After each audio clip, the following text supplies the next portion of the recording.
Okay, I'm missing my pen. Oh, found it.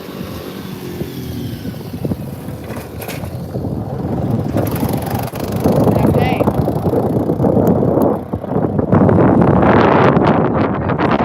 Means they are going to be bringing some pro-fuel bikes over to me, so I'm flipping this thing around in a minute or so. There's nobody here right now. We're about 45 seconds into the live feed. I'm not surprised. Usually takes a couple minutes before people show up. Generally, the first person that comes in drops out real quickly. They realize this isn't really what they want to see. They don't want to see a Nana sitting at a scale. Actually, it's a little bit warm. I'm not trying to show off or anything. Please don't think I am. All right, I'm going to flip this around before I embarrass everybody here. There's nobody here. Okay, I'm sitting here at the scale. See that? The riders will come up on their bikes. I will weigh them. Once I weigh them, I'll write down their weight. There's their bike number on the left and their weight on the right.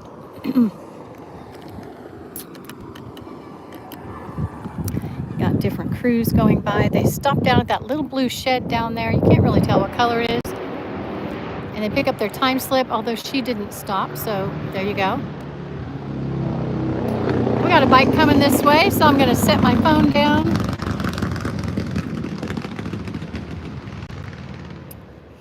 I don't know if the bike coming this way is Pro Fuel. I'm not positive. It might be Nitro Funny.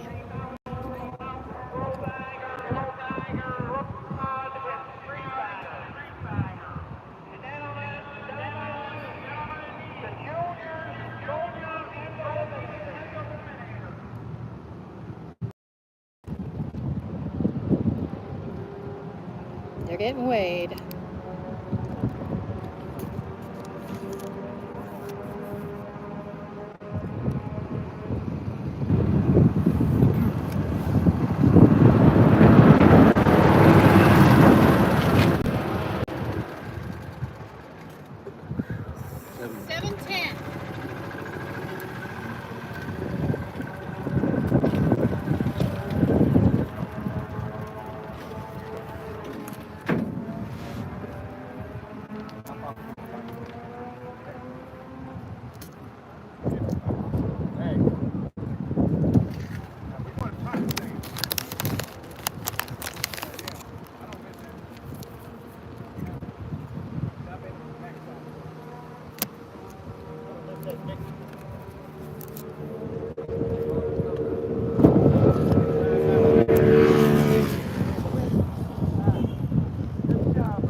Hey y'all.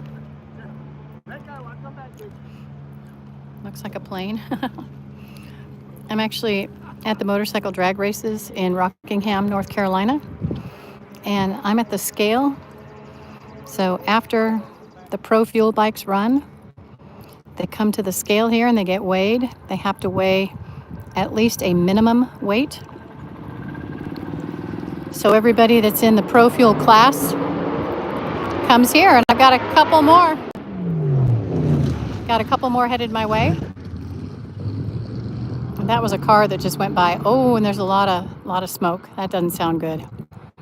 There's a car on the track just getting some bugs worked out for next week's NHRA race in Bristol, Tennessee at Thunder Valley. But that looks catastrophic. There's a lot of smoke. That's not great. Here comes a bike. Somebody's excited. Somebody did really well on their time. So I'm going to weigh them. All right, I'm putting the phone down now.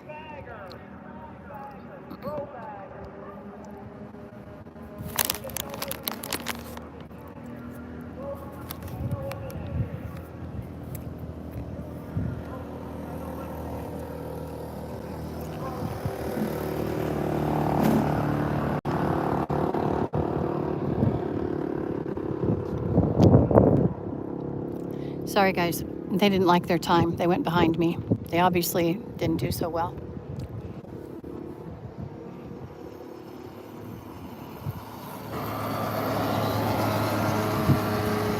Looks Looks like there's another bike just went by. They didn't do so well, but yep, the next one's going past me too. Dang it, nobody's coming to the scale. That's a nitro funny.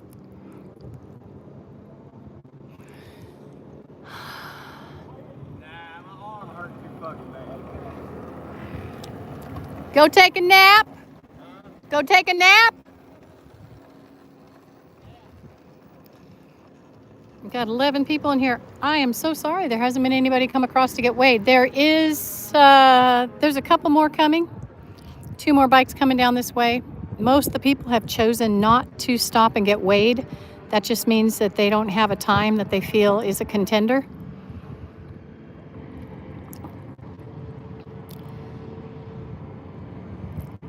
Hopefully there's 2 being pulled. No, 1 being pulled and 1 being pushed.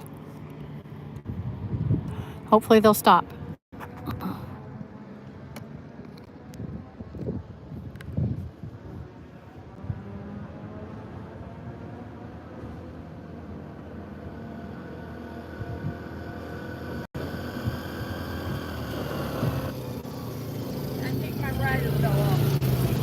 Yep, I'm going to say yes, your rider fell off. That's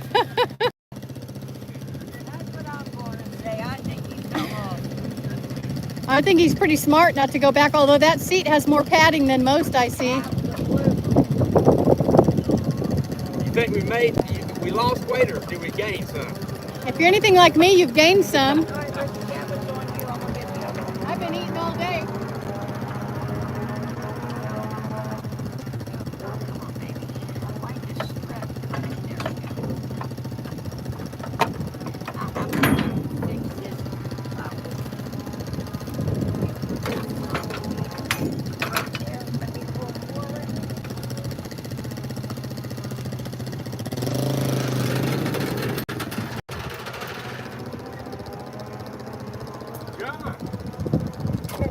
Watch this weigh in. Yeah, watch this guy right here. 780? You think he's going to cheat? No, he's on my old bike and he ain't but $1.50. I know. Yeah. I agree.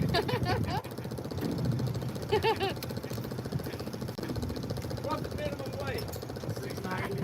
What's the minimum weight for this class? Oh, I don't even know. I don't pay attention. He said 690. 690. You got 90 pounds to mess with. That's all I'm saying. 90 pounds. You got 90 pounds to mess with.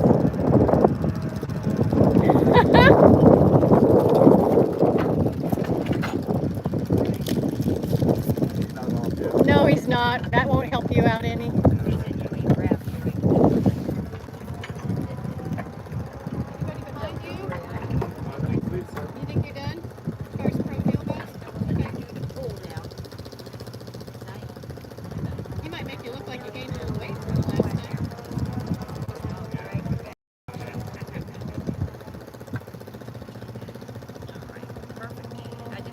It's not even.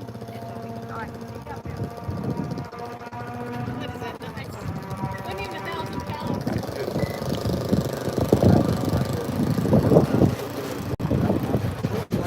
See me out with left. You're right, mate. Yeah, it took me out with this thing. 695. Go home, go back, eat some chips and drink some water. What am I at? No more peeing for you. 695.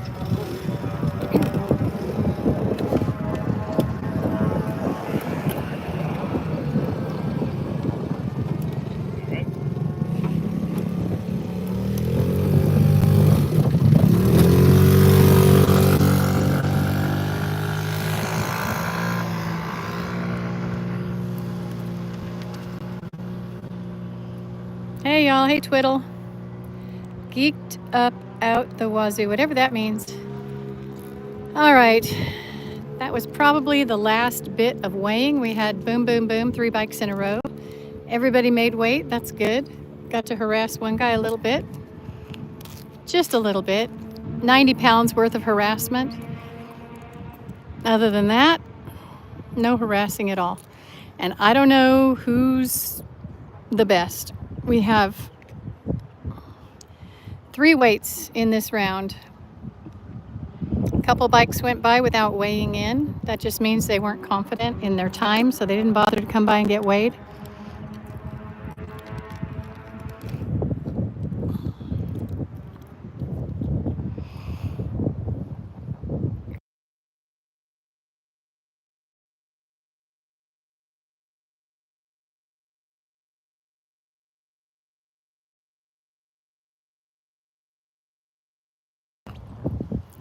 It's pretty quiet out here, all by myself, chewing on potato chips. Sorry for the crunching. I think I'm done, but I don't want to leave just yet because last race at one of the weigh-ins, I left a little early. Oh my goodness, here comes that car that's supposed to be hooked up to the... Remember I said there was a car going by that had a bunch of smoke? This car coming down toward me is supposed to be pushing that car, and they're not, which tells me there's something wrong with the car. I don't know, though. I shouldn't really say that, but the car's not hooked up to that car. That car had a big pole going straight up. That pole drops down, hooks up to something on the back of the race car, and pushes it. The car went down the track, and it didn't come back. So I feel bad for them. They've got a week to fix it before NHRA next weekend. So hopefully whatever it is can be figured out and fixed in time.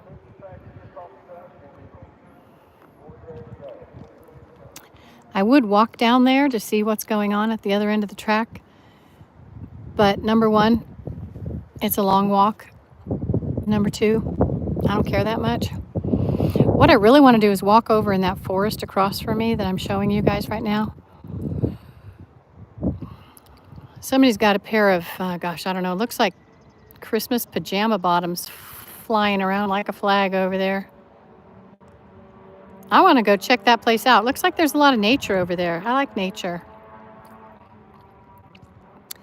There's piles back there. I can see asphalt.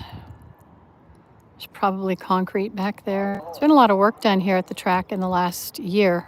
Or I was here not a year ago. I was here, I don't know, was it October? Anyway, last time I was here, there's been a lot of work done since then. So I guess that's their bone pile back there. I'd go over there, kind of kick around. But I'm not going to. Looks like there might be a bike coming this way, but it might be a nitro funny. There's a golf car towing a bike way down there.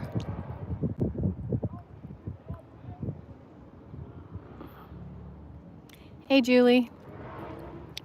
Just a forest and not a lot of stuff going on. So I would imagine there'd be birds and butterflies, bees, wasps, hopefully not a hornet's nest. Wild plants. I like to go foraging, looking for wild edibles. That'd be a good place to kind of go look around.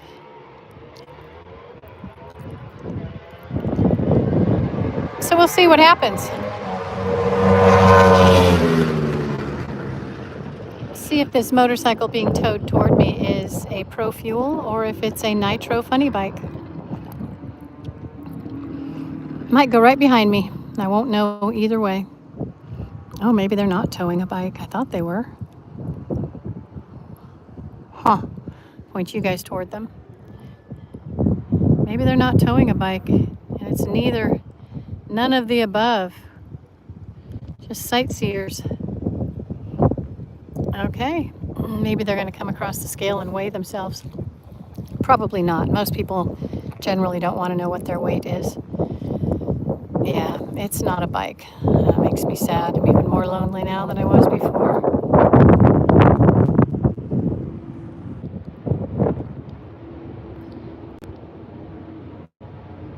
To a wheelie, right? I don't even have a motorcycle. I can't do anything.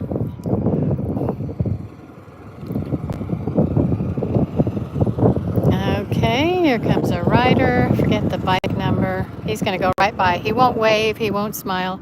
He might dip his chin a little bit in an acknowledgement that I exist, but he might not. It might be so subtle I don't even see it. He'll harass me later, though. There goes. Let's see what we got. No. Nope. We got nothing. We got eye-to-eye contact, but we didn't get a nod.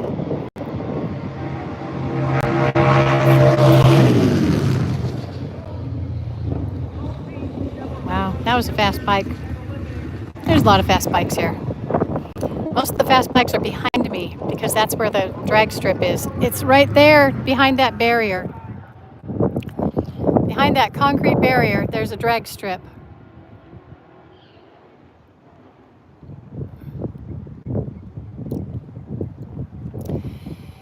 I'm just on the, what would you call this? Frontage road? I don't know. Whatever it is. The exit aisle. There you go. Get out of here. Sorry guys, not a lot going on. I think I'm done. 3 bikes weighed.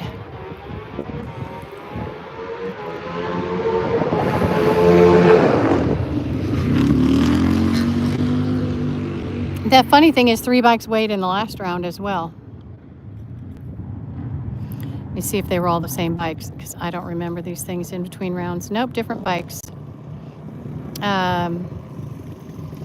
Should be all done. For now, till the final. So did Rocky go that way? I don't know where Rocky went. After he left here, I don't know. Okay. All right, I get it. The car didn't get stopped. What's that? The chute didn't come out on the car. There was smoke. That was tire smoke and he blew the front. Oh, man. Oh, okay. If you're listening, remember when I said that there was a car going down the drag strip? They're trying to figure things out and I saw a lot of smoke. That was the tires. Because the parachutes, there's a pair of them on the back of the car, didn't deploy. So the bike was going so fast, the driver/pilot had to slam on his brakes. And that was tire smoke. Wow. Well, he got it stopped.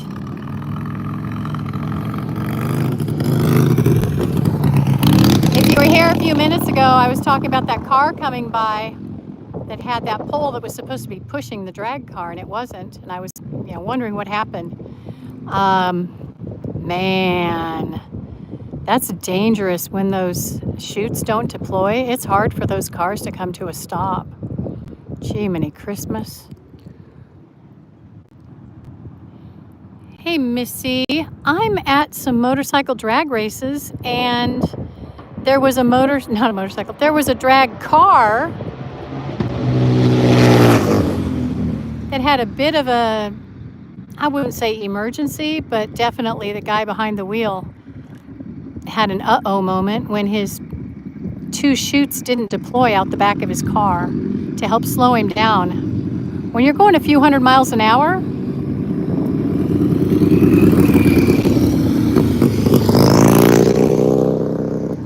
and you only have so much room to come to a stop before you have to turn right, that chute at the back of your vehicle is super important. So that's why I saw all that smoke out there, because that was tire smoke. Dang, man. Well, at least his brakes were there when he needed them. Can't say the same for me all the time, but I don't race. I'm never going that fast. Okay, I'm going to pack up and head out, and that motorcycle is smoking. Well, I'm going to have to talk to him about that. He's not going to be too happy to hear that. It's burning a lot of oil. Okay, what happens when your motorcycle is blowing smoke out the pipe? Does that mean you have a cracked seal of some sort? I don't know. Sounds like it needs to be fixed. Okay, if I get up and walk away, the chair I'm sitting on is going to blow away. The wind is fairly strong. We've got a real strong headwind, which, oh, there goes the car that's going to go get that drag car. I'll stay here till the car goes by. I just made up my mind. I'm going to stay here until that car pushes the drag car by, so you guys can see the car I'm talking about that was going down the strip and then the chute didn't deploy. It's actually a pair of chutes on the back. I was looking at the car earlier, shot some video of it in a previous live. Dang, well, at least it got stopped. That's kind of unnerving though. Got to figure out how to stuff my potato chips into my pocket. I don't think it's big enough. There's technical things going on here, ladies and gentlemen. There's room in my pocket for my chips. I'm so happy. Oh gosh. Yeah, I'll just wait. It'll be a few minutes, you guys. It's super boring right now. We're just watching motorcycles pass by. They pick up their time slip and then they go on about their business, go back to their pits. There, we'll watch them go by. How's that?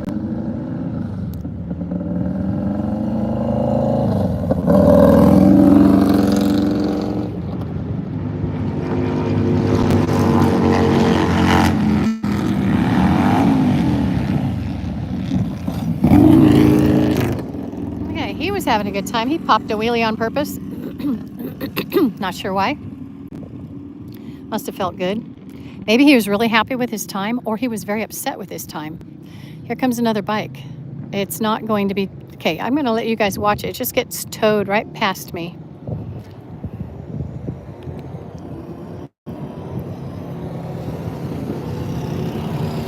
That was a Pro Mod bike.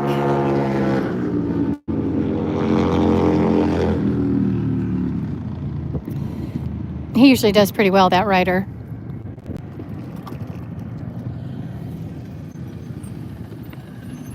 Let's see what we got going on.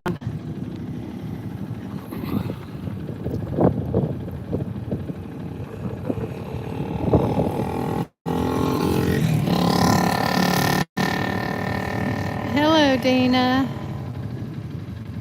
Hey, crab with a knife. How are you doing?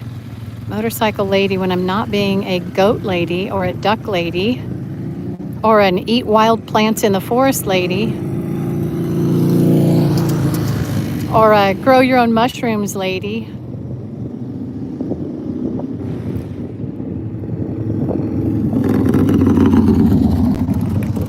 I think he might be stopping to get weighed. Nope, he's talking to his crew member. Okay, we're good. Here comes a bright orange helmet. Again, I'm just sitting here till that drag car comes by so you guys can see it. So you can also see the way it's being pushed by the car.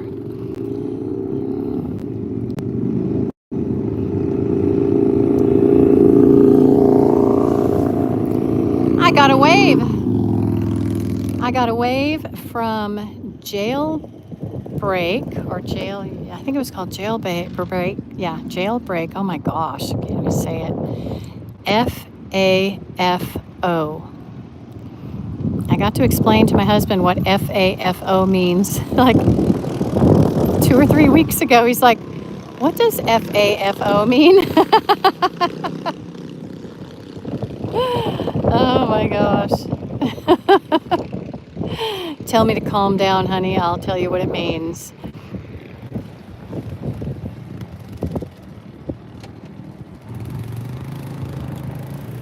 Hey, good guess. I like to forage. I'm in Tennessee. Well, right now I'm in North Carolina. So if I have a chance to go over there in that forested area that I'm pointing the camera toward, I will be looking for some forageables. But I generally forage in East Tennessee. We have a 65-acre property, and I have all kinds of native and non-native things that I forage. Most of them, I suppose, are non-natives. I made dandelion petal cookies this year. I made redbud flower cookies. Lilac flower tea. I like my flowers. Let's see. I made sassafras tea. And I made shagbark hickory syrup. In fact, almost every day I have shagbark hickory syrup, either on my dry cereal or my oatmeal or my pancakes. I had pancakes for breakfast yesterday. I forgot to have them for breakfast today. I don't even remember what I ate for breakfast. Here come the little kids. This is juniors. Look at these little bikes.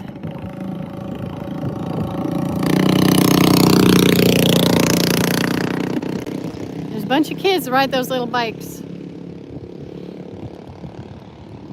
Crab with a knife, what part of the world are you in? And are you foraging in your part of the world? See, I grew up in town, but I foraged on the mountain that was behind our house. And so I would eat the prickly pear, the cactus apples or cactus fruit off the prickly pears. And here comes another one, little junior drag motorcycles. I ate a lot of miner's lettuce as a kid. I'd hike out on the mountain pretty much for the whole day, and whatever I could find, I'm sure I packed a lunch, but that was way before water bottles. So we'd have to come back to drink out of the hose every so often. But I would eat stuff I found on the mountain. I had a book by Yule Gibbons called Stalking the Wild Asparagus.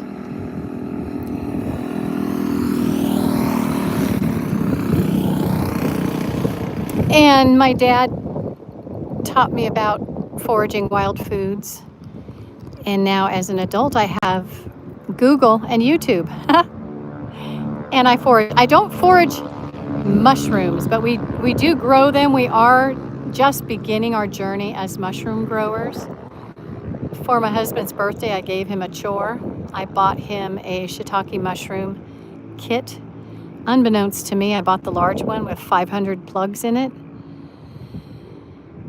Thankfully, I guess, we had a big shagbark hickory come down during Hurricane Helene, and it was still mostly alive, but it was lying on the ground.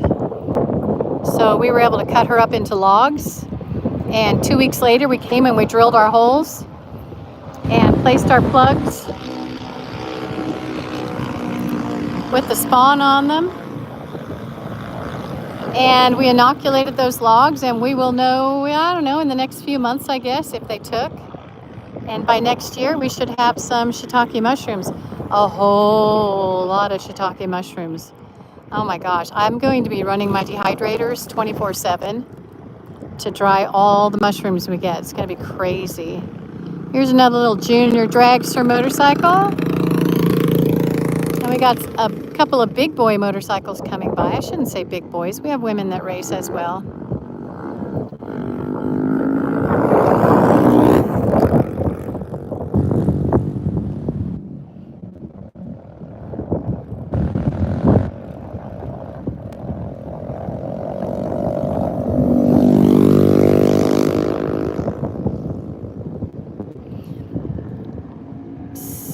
Sassafras. I don't know what the bergamot flowers look like. I would have to look up bergamot flowers. But if you've been from Michigan down to Florida, you've had an opportunity to do some amazing foraging. Not just the stuff that the Europeans brought with them and the Asians brought with them, but also just the natural stuff. Yeah, the sassafras is crazy abundant. We have a whole bunch of little ones. I want to make root beer, but I don't want to dig up a tree to do it.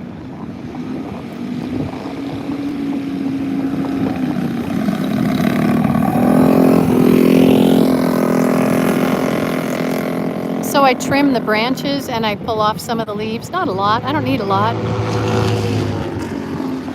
If I was going into production, I'd need a lot, but it's just me.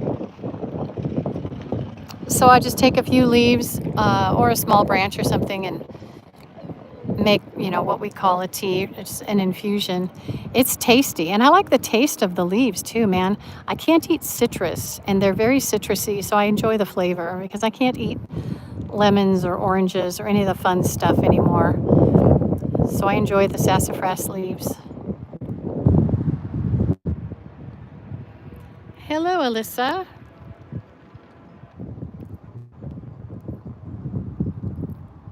No, you know what? I don't tap the shagbark. It's really not a tea, a syrup like the maples or the walnuts. It's more like what you would make at home, like a blueberry syrup or something. You have to add sugar. So I do have some videos. I think I have a playlist on making shagbark hickory syrup. I start by cleaning it with a wire brush to get the lichen and the dirt and bugs off, because there's always going to be, spider webs and stuff in between the layers. And then I put it in the oven, put the pieces in the oven. I'm trying to think if I rinsed them first. I don't remember if they were wet when I put them in the oven. No, they weren't.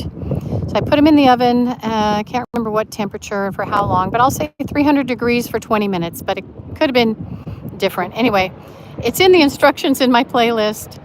Then I take them out, break them into tiny pieces. For the amount of bark that I did my first batch with, I put in 4 cups of water and I cooked it till it boiled for about a half hour. Then I strained it and filtered it. Then I took, what I ended up with was 2 cups of water, and I added 2 cups of sugar, brought it to a boil, and I got it to the syrup stage. My candy thermometer was broken. Actually, I couldn't even find it. I probably threw it away last time I tried to use it and forgot to replace it. My meat thermometer was broken. I threw that away. I just had to guess, and I actually guessed perfectly. The syrup is absolutely perfect, and it is delightful. I'm probably going to be packaging up shag bark and selling it on eBay, so that people, with a recipe and instructions, so that people can make their own. And I'm just going to make this all year round, because with the maple syrup, I tap the trees in generally February. Here comes that car, guys. I tap the trees in February or March, and then I can't make syrup for the rest of the year. So here comes that car. I want you guys to take a look. It's being pushed. The driver is hanging outside the door. He's see that pole right there pushing it. Isn't that amazing? Okay, there, we got to see it. Pretty cool. Oh, sassafras. Let me see. Yes.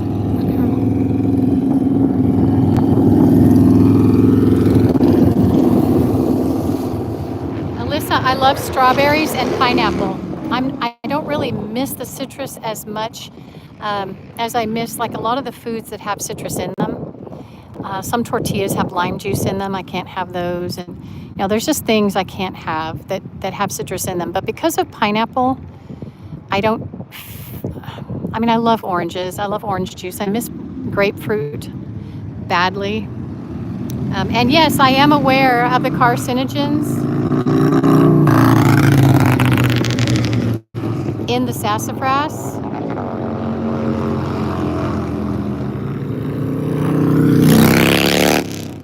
Loud, very loud. I love it. It's a lot going on. Ooh, those people are going back there. They're going into the wild. Check them out. What are they doing? Sneaking off into the trees. Oh, those kids. Oh, those kids. Anyway, yeah, I'm aware of the sassafras has an issue with carcinogens.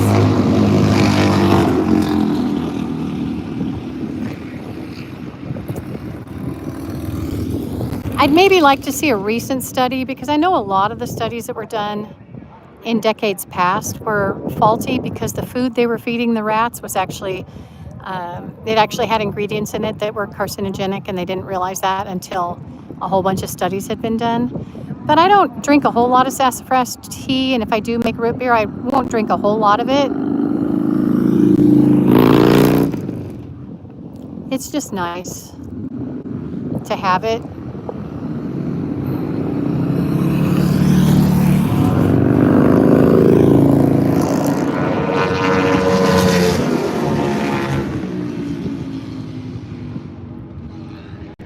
MAOI medications? What are those?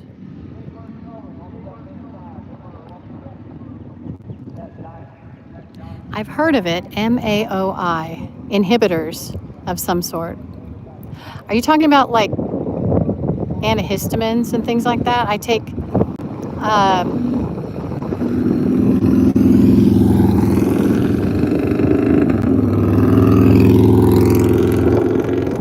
I already have so much stuff going on. I love it. There's racers to the left of me and then others to the right. I'm in the middle. I take anywhere from 4 to 8 times the recommended daily allowance of antihistamines of different types every day, just to not be a complete mess every day. So I do take inhibitors. I take 2 24-hour antihistamines in the morning, along with a 12-hour overnight antihistamine, which is why I'm tired. And then I also take a, oh gosh, what's it called? What you said before, an inhibitor. I got a thumbs up, you guys. I got a thumbs up that time. He's doing well. He's liking his time. And that one also makes me tired. And then at noon, I take another 12-hour nighttime one and the inhibitor. It's like for people with GERD, only it's supposed to help with allergies and things. And those two both make me tired. So at noon, I take another reason to take a nap. And then at around between 6 and 8 p.m., I take 2 more of those that make me very tired. So I take quite a few pills every day to stop my body's allergic reaction. They do work, but they also make me very sleepy. So I talk about taking a lot of naps. I really wanted to take a nap about an hour ago, but I had to come down here and do this instead. I was so ready to take a nap. I believe in naps. I don't know what I'm going to do this summertime when my grandkids are here, because I'm just going to want to sleep the whole time they're here. Oh, this little wasp is trying to check out my chair, see if it's a good place to make a nest.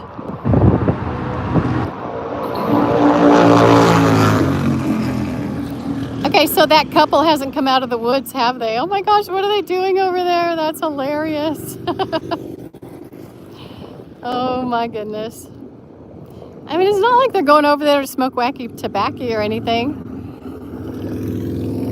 There's plenty of people doing that out in the open here.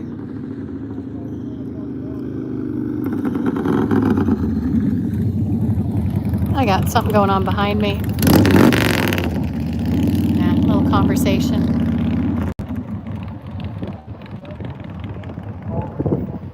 Monoamine oxidase inhibitors. Crab, my doctor hasn't specifically said that. Do you have any names of medications that are those?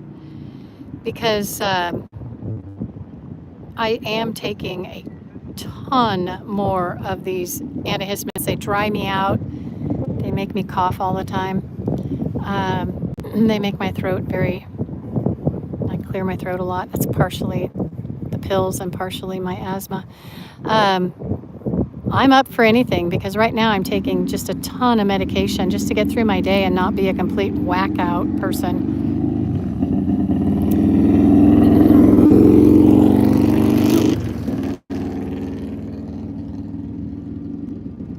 Depression mods, but some are blood thinners. Oh, okay. No, I don't take any blood thinners. Although I am considering getting on an aspirin regimen, because aspirin is supposed to help reduce your chance of colon cancer by 40%. Taking an aspirin every other day. The problem is I would never remember to take it every other day. I'm really lousy at remembering to take pills. I have one prescription pill that I take every night before I go to bed. That's the only one. Other than that, everything is over the counter, and I'm not real good at remembering. Yeah, being 62 is interesting. 10 people in here. Thanks for hanging out and listening to my medical woes. Are you guys just curious about what's going on with that motorcycle that went through that barrier over there? Because I sure am. I'm here longer than I said I would be. I want to know what's going on over there. Oh, God. If they come out with big old smiles on their faces, I guess we'll know what's going on. I'm not going over there. I refuse. That's funny. That's a pretty motorcycle. Check that out. Very nice. Now the last last thing I want to do is close up this scale at the end of today and tick off that mama wasp. She's in there.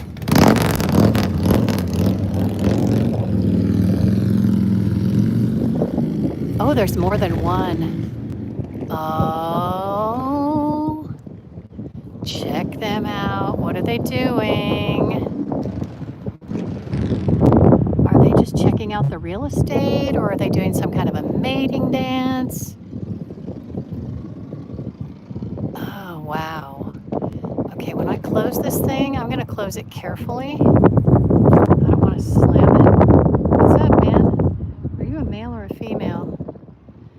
Are you doing the hokey pokey?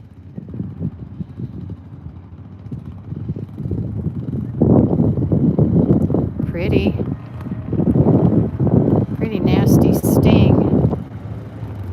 Where is it? Oh gosh, there's the other one.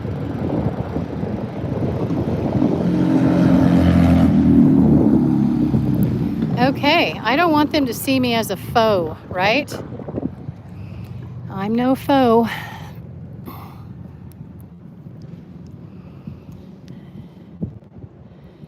Willow bark contains salicin, which is one of the precursors used to make the active ingredient in aspirin. Huh. 2 guy hornets, Matt. 2 gay hornets. Oh my goodness, Matt. Look at you. I think it was a male and a female because one was way bigger than the other one. I don't know, man. They're pretty, but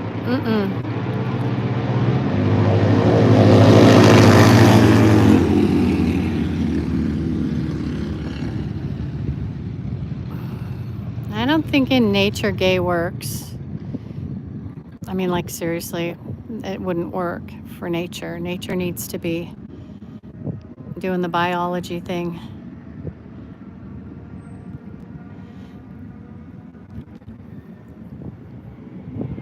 Just dancing around looking for something. They're so pretty. Very spicy. Okay, we're here for motorcycles. I'm spending all my time looking at those guys. Hey, Saint Nick.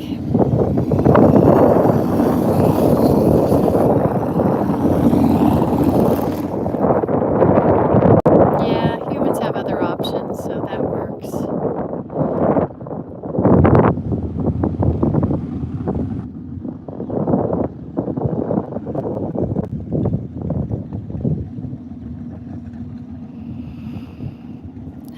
I could walk back to the RV and take my nap, my coveted nap.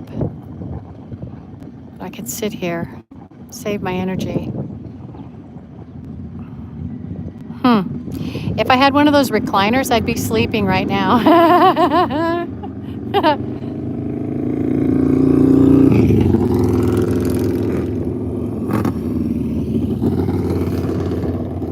People to be riding by like, did you see that old lady snoring in that chair? That'd be fun.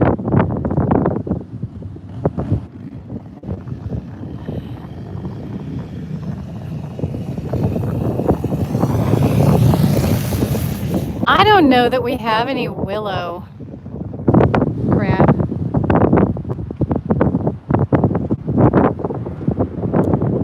I don't know that we have any willow trees on our property. I'm just kind of going through my mind, my memory. And we do have a creek that runs through our property, but I don't think there's any willow trees in there. If there were, man, I'd be chewing on willow bark if it behaves like aspirin. I know most original medications came from plants. They've been kind of bastardized over the decades.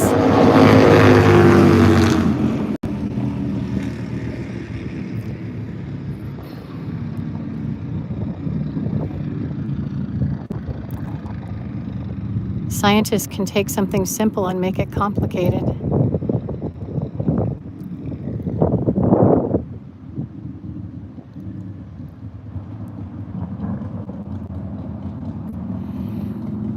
Well, I'll check out I'll check it out.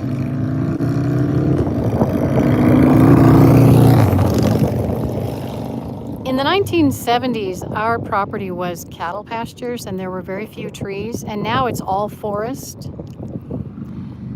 So it's possible that if there were willow, they were just eaten and they never came back. They also just might be being covered up by some of the other trees. I mean, there's a tree every 2 or 3 inches in some parts of that forest because they're all saplings.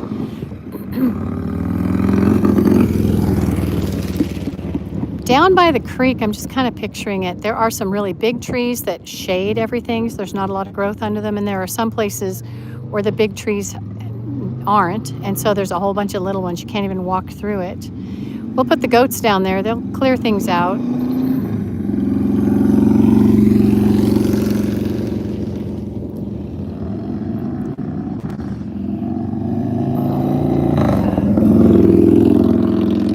I'm wearing a hat to keep the sun out of my eyes, and my head hurts from wearing my hat. What would you rather have, a headache from the sun or a headache from a hat? Those are the 2 options I was given today. I would rather not have a headache, thank you very much. We're in the finals right now. Guess who's not leaving? I'm staying right here because my motorcycles are going to be back pretty soon. If we're in the finals, there's going to be a really happy pro fuel rider come get weighed, and then there's going to be one that just avoids the scale altogether. Or maybe he will get weighed. We don't have any women right now running pro fuel. There's only one top fuel bike, and as far as funny bikes go, I didn't see any women on the funnies either. So when I say guys, I don't mean any disrespect. There just don't happen to be any female riders right now on the fuel bikes. Nitro fuel bikes.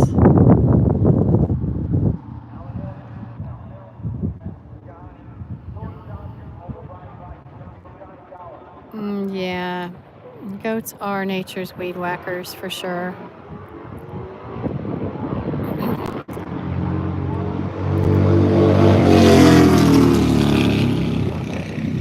They're indiscriminate, and they have no method to their madness.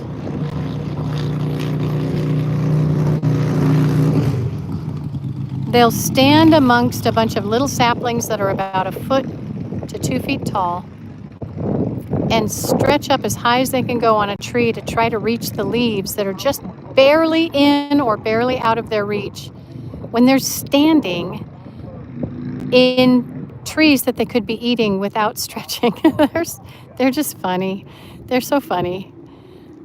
They're greedy, they're pushy, they're opinionated, they fight with each other, they love me, I love them.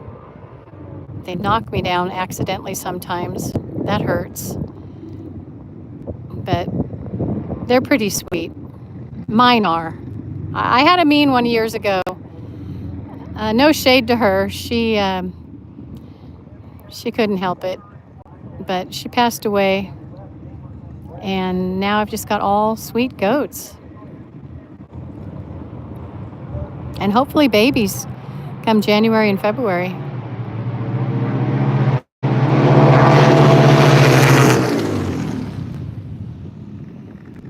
Okay. I don't know why those bikes are racing right now. I thought they were in the finals. I was looking forward to some fuel bikes coming through. I still want to know what's going on with those people over there. Where are they? There's only 15 nosy people in here right now.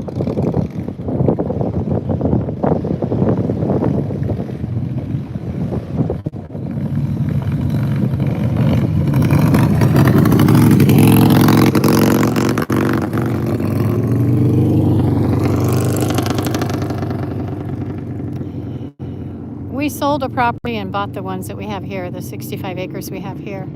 Well, not here, in East Tennessee.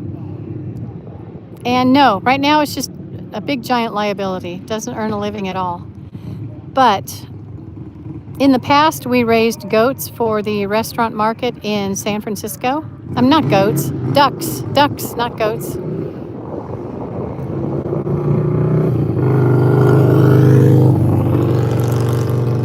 And the ducks paid for everything. But there's no market for that here in East Tennessee. And there's really not a big market for goats either. It's a pretty...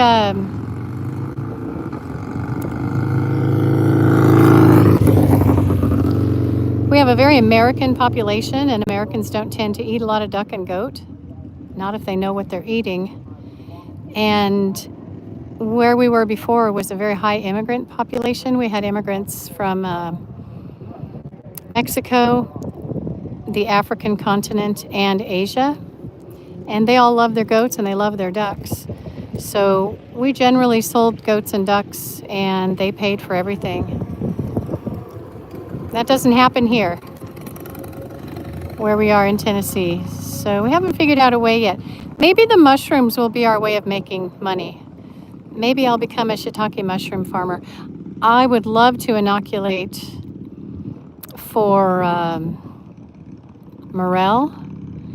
We didn't find any morel last year or this year. The year before there were some. There's a guy that goes through our property and he found some a couple of years ago, but he didn't find any last year or this year.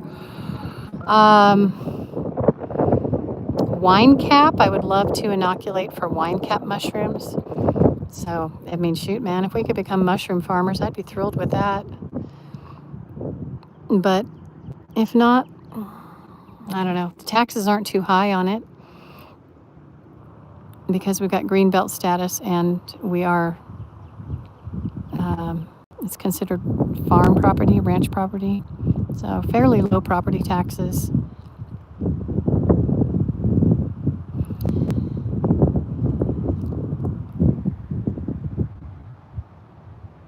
Hey, Ninja. Hi. I'm going to try to pronounce your name. Rulifly? Ninja, East Tennessee, Tri-Cities area of East Tennessee, Northeast Tennessee, kind of the corner there. Not too far from North Carolina or Virginia. Used to be called the Lost State. I just got bit on the ankle by an ant. God, bugs. Used to be called the Lost State of Franklin. They tried to get state status, and the federal government wouldn't let them become the state of Franklin. So they are the Lost State of Franklin. That's where I live now. And to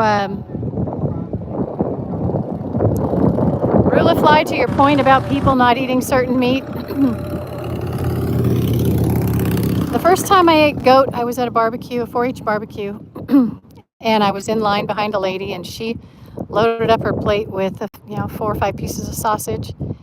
I loaded up my plate with a few pieces of sausage, and she said, "What kind of sausage is this?" And the person said, "Goat." And she put all her sausage back. And I know, as a matter of fact, if she had eaten it, she would have liked it because I ate it and I liked it. Now, the second time I ate goat was in Africa. I was in Rwanda. And to thank us for coming, a bunch of people put together a huge feast. And one of the things was goat. And so I ate goat. It wasn't as good. It was rotisserie. And when you're in a country, excuse me, when you're in a country where a case of, I'm sorry, I'm going to say the D word, diarrhea can kill you, you overcook your meat. I think that's why they do it, because maybe they think that's where the sickness comes from. So they way overcooked it, but it was the thought that counted for sure, 100%. And it taste-wise, it was fine. It was just extremely tough, very overcooked. That's all. That was no big deal. And then since then, I've eaten a couple of goats here from our goats, just because we've had some that due to, one of them was just age, arthritis, pain. She was not having a good quality of life. And another one was had a catastrophic injury, which required putting him down. So now, we don't raise them to eat them. We raise them because I like goat's milk. I like to make cheese. But occasionally we do have to eat one. As far as duck goes, oh man, I love duck. I've eaten duck, quail. I don't think I've ever eaten pigeon. Pigeon and quail I've eaten dove. not pigeon, but dove and pigeon are very similar. I've eaten the iguana.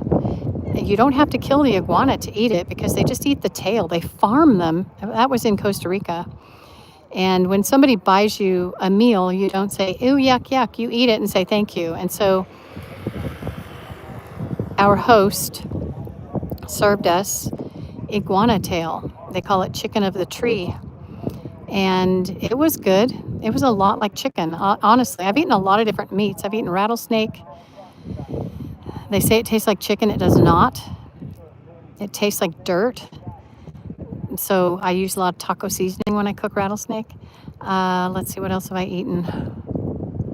That might be about it as far as the weirdness goes. Of course, I've eaten beef and lots of different kinds of fish, lots of different kinds of crustaceans. I grew up right next to the ocean, so a lot of stuff that came out of the ocean went onto our table.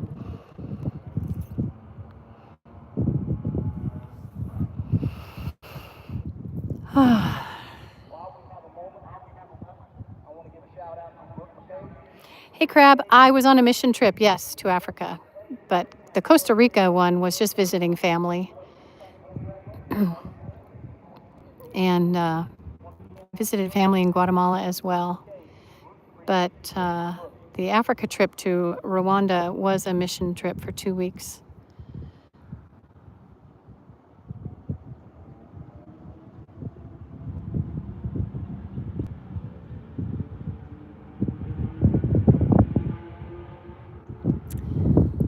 Yeah, Johnson City, Jonesboro, yes, they are pretty. And Johnson City is just getting huge. It is one of the bigger retirement cities in the U.S. right now. And they've got an amazing veterans hospital there.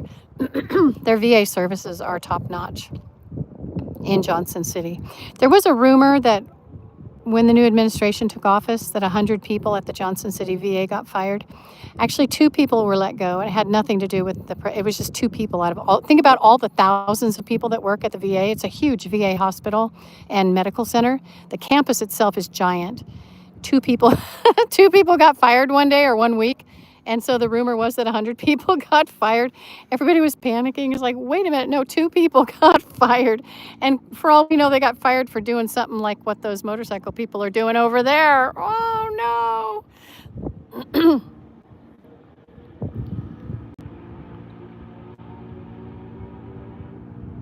Oh, gosh, the iguana. No kidding, South Florida. Now, I like iguana as a pet, and it just kind of freaks me out that people just rip their tails off and cook them. But like I said, when your host serves you something, you don't turn up your nose and say, no, no. You eat it with grace, right? And you're thankful. So I did, and I washed it down with beer.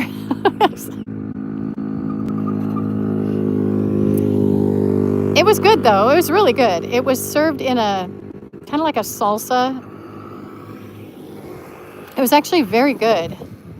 It was just like chicken with the skin still on it. And I don't know if this actually had skin on it or if the skin was taken off, but it was just kind of like, it was fatty. I remember there being quite a bit of fat. It was a long time ago. I would eat it again.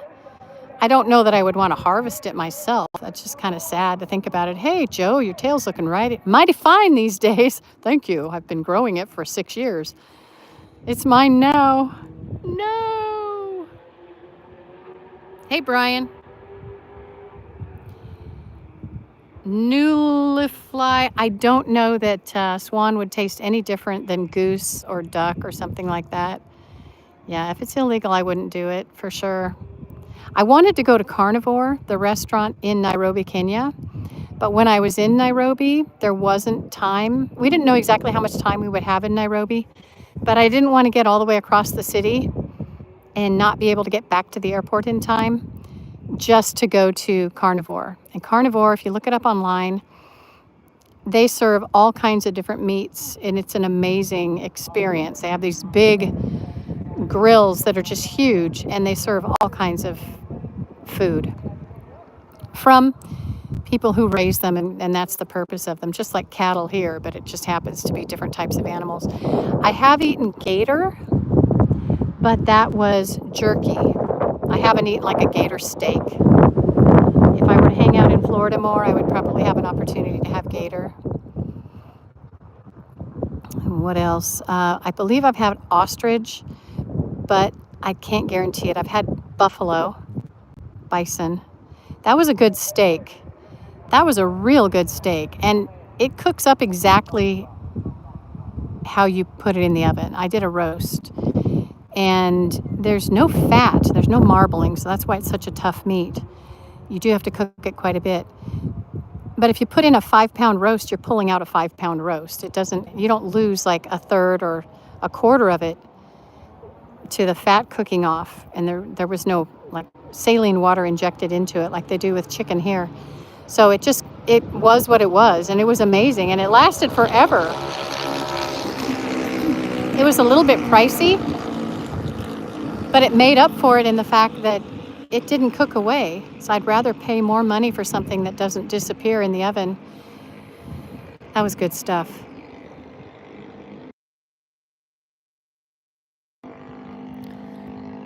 I hope I'm back. I just had to mute so I could cough my stupid asthma lungs. Sometimes when I do that, I don't come back. Can you hear me? Give me a thumbs up if you guys can hear me. I'm going to have to stop using the mute button because I just remembered sometimes it mutes it forever. Hey, Midget Mike. Oh, yeah, I've eaten deer. I think I've eaten elk.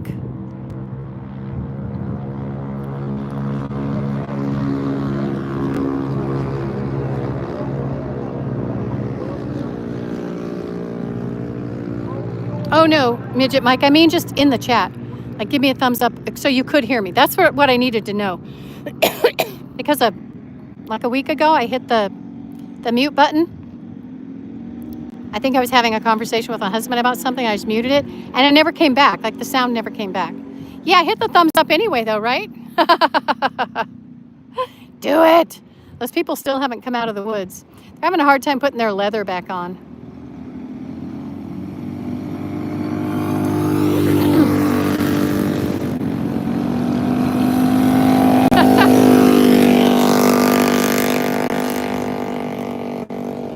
Hey, Timo Smith. Mike, you hit the thumbs up. You fell for my tricks. See? My subtle tricks. My mind control tricks. Good deal. Got 14 people in here. Dang, man. 5 people just jumped in the last couple seconds. Hey, we're at motorcycle drag races at Rockingham, North Carolina, just a little north of the South Carolina border. Watching the midgets ride by, and I'm having an asthma attack. You're welcome. I don't think these are midgets.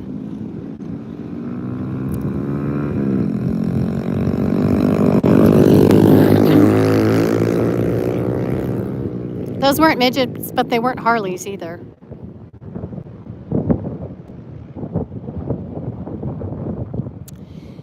Midget Mike, a couple, rode their Harley past that little gate right there, went onto the dirt road, and never came out. I think I know what they're doing. I just don't know why they went over there to do it. There's tents and trailers behind me.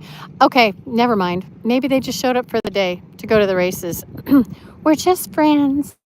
We're going to go to the motorcycle drag races, but we're just friends. I'm waiting for them to leave.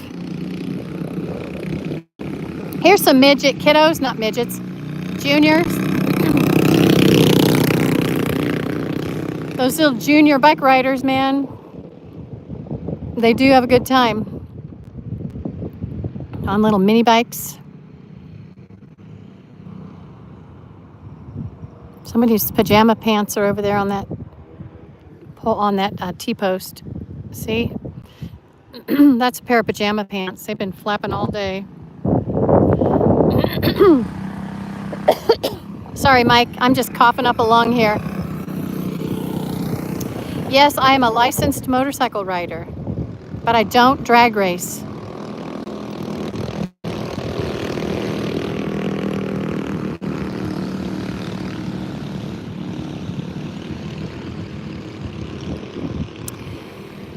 I do not drag race. Not my thing. They're bird watching. good. That's funny. Oh, the ornithologist bikers. I'm an ornithologist biker. Yeah, I love bird watching. I have a little birdhouse outside my gate in the backyard, and there's a pair nesting in it right now. They nested in it last year. I love it. The male comes and he has an insect in his beak, and he puts it in there and feeds his little lady while she's sitting on the eggs. It hasn't been warm enough for her to take off during the day and go do her own foraging, so he brings her food. It's been very cool for late May.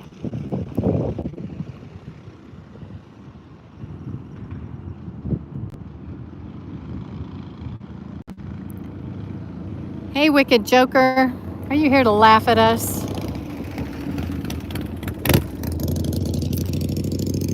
Oh my goodness. I'm missing out on nap time, and I am not going foraging, knowing there could be some porking going on over there in the woods.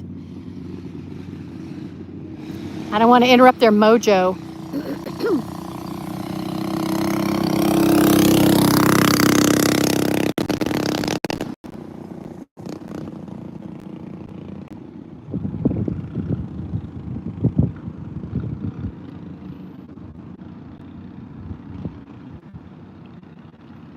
Cool. Well, you know what? We're at the motorcycle drag races, but I am facing the opposite direction of the drag races. I'm sitting here at the scale, and when the pro fuel bikes come up after their run, they get weighed. They have a minimum that they have to meet. If they don't make the minimum, their pass doesn't count unless the other one red lighted, or I don't know. I mean, there's a whole mathematical thing that goes on. So I'm here to keep them honest. We'll put it that way. Not that anyone's trying to cheat. I'm also having an asthma problem, which is just something I do. And I'm waiting for those people to come out of the woods. It would have been really funny if I'd been over there like talking to you guys and foraging, and all of a sudden they just show up.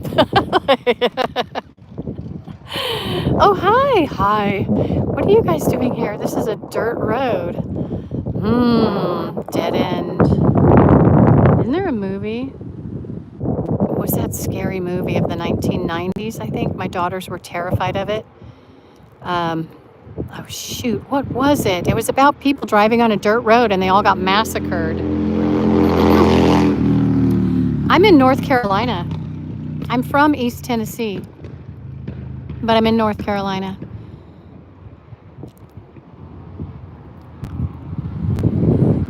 The southern part of North Carolina. I'm in Rockingham, at the Rockingham Dragway, where we've got motorcycle drag racing going on all weekend. No, I shouldn't say all weekend. Today's the last day. It's really fast paced. It's like boom, boom, boom, boom. They're just getting it done. And they lost yesterday. They lost multiple hours because of weather. We had thunderstorms and tornado watch, and I'm getting bit by another ant. Man, these guys are jerks. Check it out.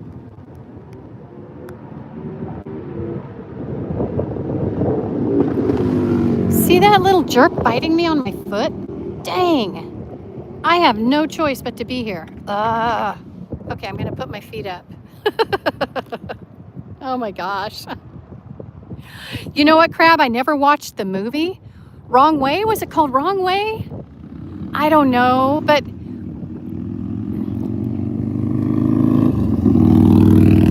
we had a ranch property on a dirt road, and it was a one-lane dirt road, and you had to go really far down the dirt road to get to our property. And when we would go there at night, my daughter said it looked just like the footage from that movie. Wrong Way. Oh my gosh. I think you're right. Oh, Wrong Turn. Oh my gosh. Yes. Okay. Well, picture that movie. That's where our ranch was. So our daughters would bring their friends for like a weekend of hanging out and playing in the river and gold panning and all that fun stuff you do in California. And their friends would be like, this is kind of scary, as they're just going further and further into the wild.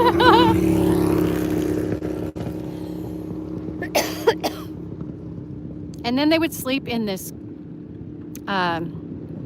little cabin that we built for them. No electricity, no running water. We had water, but not in the cabin. Bunkhouse. It was a bunkhouse. It had 6 bunk beds in it.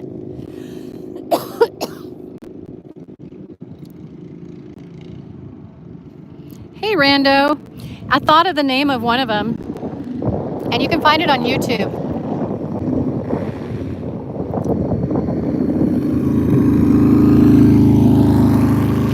Maybe I said it already. The Uprising by Heather Parra, P-A-R-R-A. She was the writer and director, produced by Roberta Monroe. It's an 8-minute short zombie movie. I've one word in it, seriously. I'm kind of a butch character, pretty tough looking. If I remember right, they gave me a knife that was in a sheath on my thigh. I'm pretty sure I had a thigh knife. And that was fun. My hair was long, kind of reddish brown colored. The Uprising by Heather Parra. If you just put in The Uprising on YouTube, you'll get a ton of other stuff. You won't get that little short film. But if you type in Heather Parra, P-A-R-R-A, The Uprising, you'll get the short film. One of the short films I was in. And then In Da Cut. 3 words. In Da Cut. D-A, da. By Biblical Films. And that film, I play Caressa Crazy. I play a porn producer. I play a very bad person in that movie. And it was a whole lot of fun. I attack a young man. Very much fun. Really fun to shoot it. And the most fun was hearing the director laugh in the background when I was rehearsing. That was a lot of fun. Yeah, Crab, In Da Cut. It's by Biblical Films. I don't know where you can find it. It used to be on Amazon Prime, and then it fell off. And I think it might have been a quality issue. I don't think it had a high enough resolution. And on the big screen TVs, I think it just wasn't showing up right. But it might be on PureFlix. I'm not really sure where it is. That was a really fun one to shoot. I really enjoyed that one. And Dam, California. It's D-A-M, Dam, California. I play the ER doctor in Dam, California. And I play Kate in Lost Outlaw. Lost Outlaw was my first lead role in a major motion picture. I play Kate, the mother of 2 adult daughters.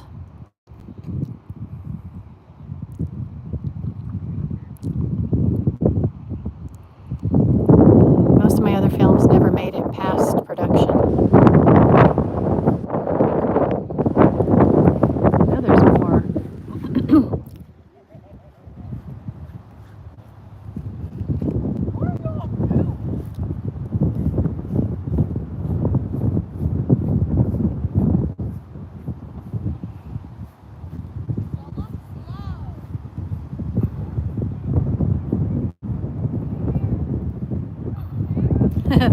This guy, he just got 86'd. What a weirdo. Some people, some of the comments on here are so funny, but I just have to picture it. They're probably like my 13-year-old grandson, right? Just being little jerks because they think they can. They don't know half of what they're talking about. Oh gosh, if I ever catch one of my grandsons behaving that way on YouTube, I'm gonna smack him. Hey, holy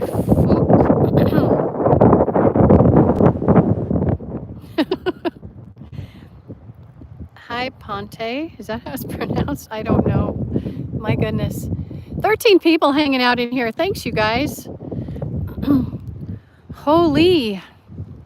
It's quiet right now. You know what I think they're doing? I think they're prepping the track for the nitro bikes.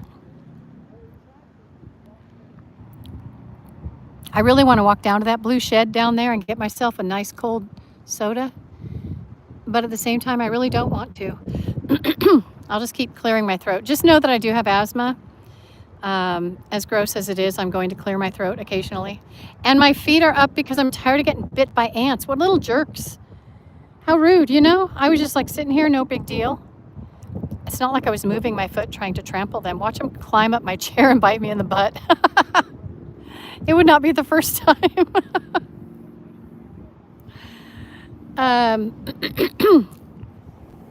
Ponte, I don't know where you're going with that question. I'd rather wait and see what direction the wind is blowing before I answer it. Oh, they just honked their horn.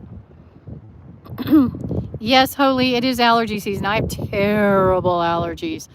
And I am on a ton of allergy medication right now. My brain cells aren't firing very well. It's my first 2 years in Tennessee, I had no allergies at all. It was so wonderful.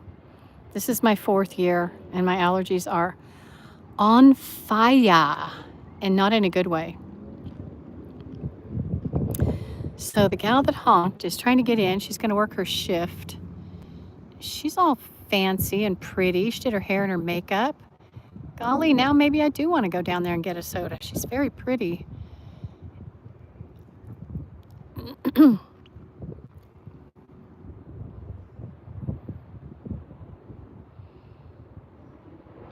Holy, the antihistamines are killing me.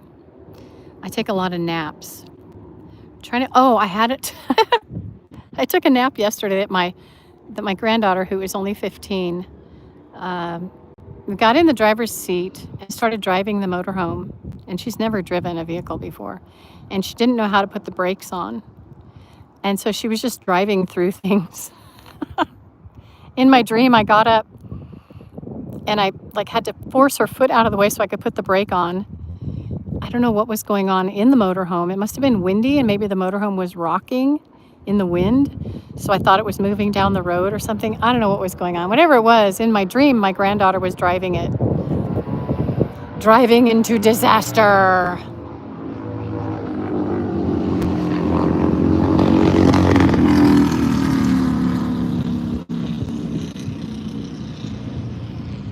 No, I was in a really low budget horror film called Trespass into Terror, and I've never seen it. I was just background. I didn't have any lines or anything. Trespass into Terror. I have no idea the quality of the film. It was a lot of fun, but I don't know anything about it. A lot of the projects I've been in, I never see them.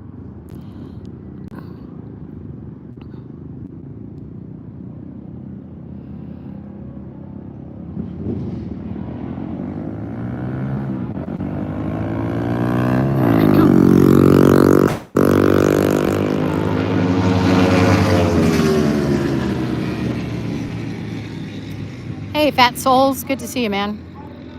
Yeah, the antihistamines, they dry me out, which is what they're supposed to do, so that's good.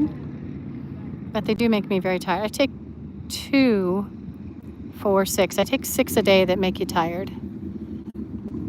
I take 2 that don't make me tired, and 6 that do make me tired.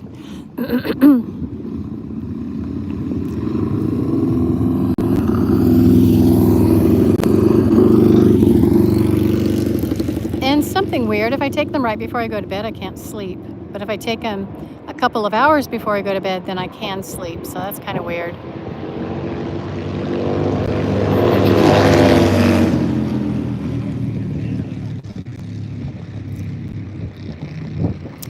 I should probably drink caffeine in the morning. I just drink decaffeinated coffee. I don't drink regular. I wonder if that would mess with my nap, because I think the medicine would still make me really tired. And then I wouldn't be able to sleep if I had caffeine.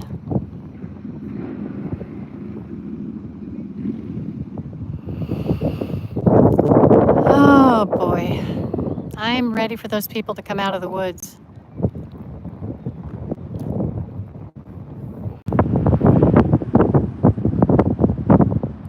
I should watch One Piece. What does that mean? Like a little bit of the movie I was in? I don't know. I think I'd have to watch the whole thing. Trespass into terror. I really, it might have even spelled trespass wrong on purpose. Because the sign that said no trespassing, it was spelled wrong in the movie on purpose.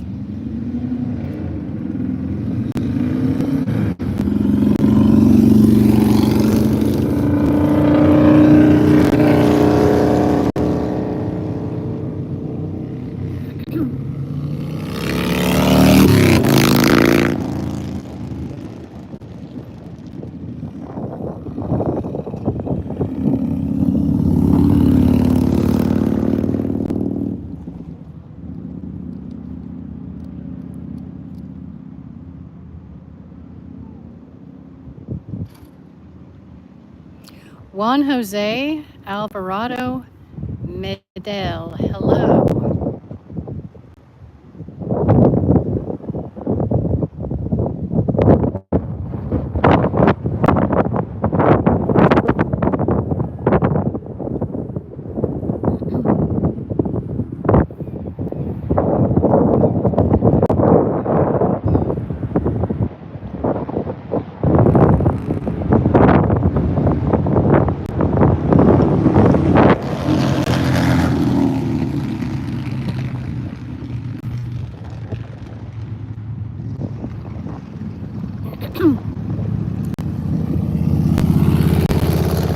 That guy just went past was very happy with his time, just so you guys know.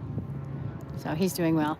There are so many classes here. There's, gosh, probably 12 or 13 classes. And I don't know what they all are. I don't know the difference between them. I mean, I know what a bagger is, obviously, but that's about it.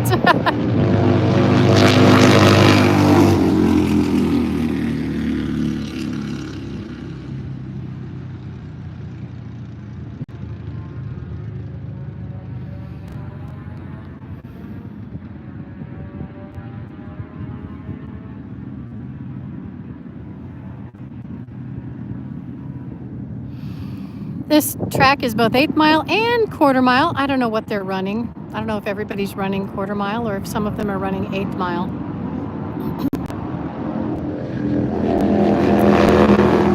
The good news is I'm not being bit by ants right now. I've been bit twice. I don't like that. I think that's rude.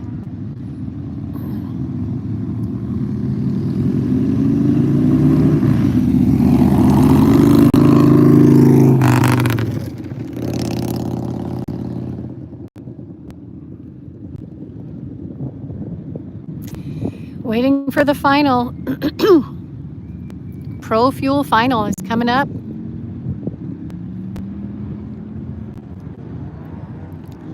I don't hear him though.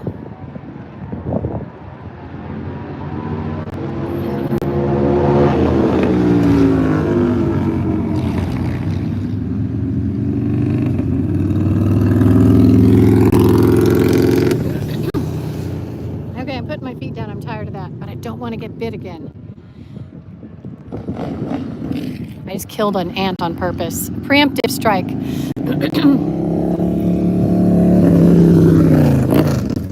That bagger waved at me.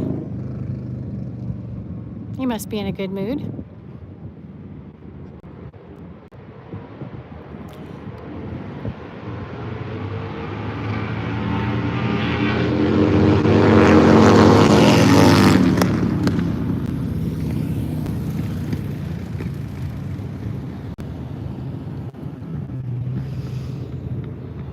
Maintenance driving down with their beat up truck.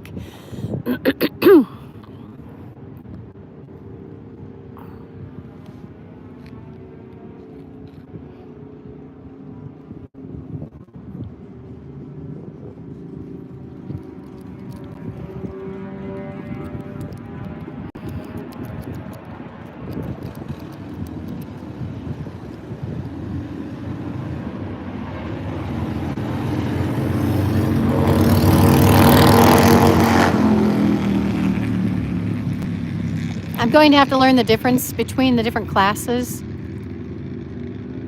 at some point, just so I know what's going past me.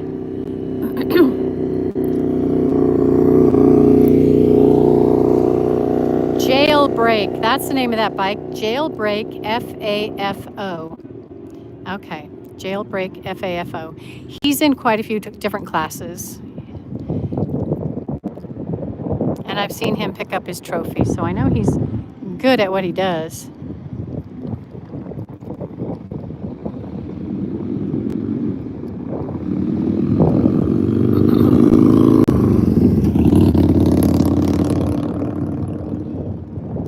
Yeah, my feet are so dry. I apologize for showing them to you guys.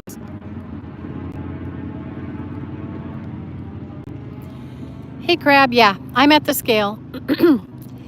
Generally, the only thing I officially weigh is Pro Fuel. And the most I weighed here was 5 bikes. Sometimes bikes and riders will come by.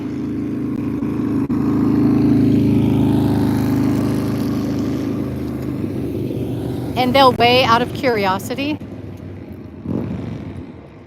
And I did have one Nitro Funny bike come across the scale earlier to weigh, just out of curiosity. But the only ones that are required to weigh at this race are Pro Fuel. And they have to weigh a minimum. I believe 690 is the minimum. And so far, 695 is the lightest rider/bike combination. And that 695 includes the human being piloting the bike and all of their gear. So they want to have their helmet, their gloves, their jacket, all that stuff, at least with them on the scale. They don't have to be wearing it. They don't even have to be on their bike when they get weighed. They can just be standing next to it. You know, they just have to be on the scale. Everything that raced needs to be weighed. Got a couple skinny guys have a hard time making weight. Most of them are fine though. Most are very comfortably in the 700s. Let me see what I've got here. I've got a 710, a 780, and a 695.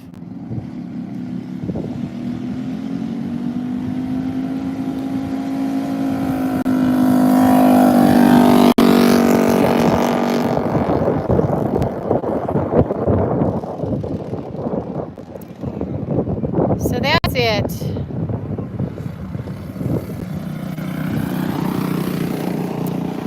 $856 put on 5 pounds between the first qualifying round and the first elimination round. So he probably went and had lunch. Had a big old soda. Maybe ate all the ice in his soda. And they can put a little bit of weight on the bike. There's one rider that has 10 pounds on his bike just to make weight. They have to weigh a minimum. And there are some fluctuations in what the minimums are, depending on, I don't know, it has something to do with horsepower. It's the reason I'm not a mathematician or an engineer. But at this particular race, they all have a 690 minimum.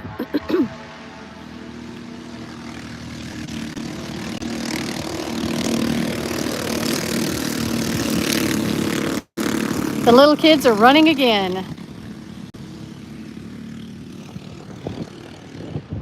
They really should run the kids an eighth mile. Excuse me. They really should run the kids an eighth mile, not a quarter mile. Right? It's fun though. Now I'm getting ghost bit by ants. I'm not even getting bit by them, but I feel like I am. Psychosomatic. I just don't want to put my feet down. I don't want to get bit again. Ugh. We used to have biting red ants. And one day it was wintertime. My husband was putting in fence posts, and I was feeling kind of lazy. And I had my winter coveralls on. They were just insulated bibs. And I sat down and I thought, I'm just going to be lazy for a minute. And I happened to sit on a red ant hill. And they went right up my pant legs. Oh, guy. I had so many bites on me. They don't even start biting until they're way up your leg. I got munched on. That was awful. I started screaming and running. I'm peeling off my coveralls. Probably had long johns on underneath. Crazy wild woman in the Wild Women of the West. That's what we're calling it. Wild Women of the West. They run around throwing their clothes off. 8 brave souls in here listening to my awful asthma lungs and stripper story.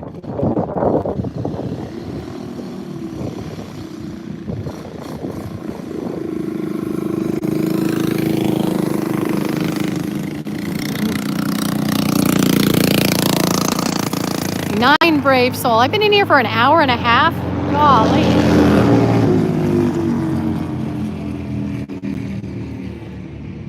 Okay, as soon as the Pro Fuel bikes come through for the last time, I'm gonna go take a nap, okay? Hold me to it. The awards banquet is tomorrow. It's 4:11 in my corner of North Carolina. I think this ends around 7:30 tonight. I will be long gone by 7:30 tonight. Hey, Jeffrey. Hey, Jake. I'm at the scale, and I'm just waiting for 1 or 2 motorcycles to come get weighed. For sure 2. No, I'm sorry. For sure 1, possibly 2 motorcycles will be getting weighed. The Pro Fuel motorcycles will be weighing because their final is coming up, and they have to meet a minimum weight in order to qualify for that round.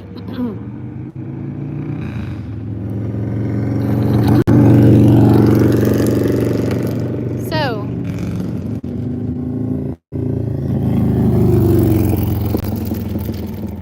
bike 1313, 612, and 856 made it through the last elimination round. I am expecting at least 1, if not 2 of these bikes to come and be weighed for the final to be declared champion. My money is on 1313, but it could be either one of the other ones. Jeffrey, you must be in the east part of Canada.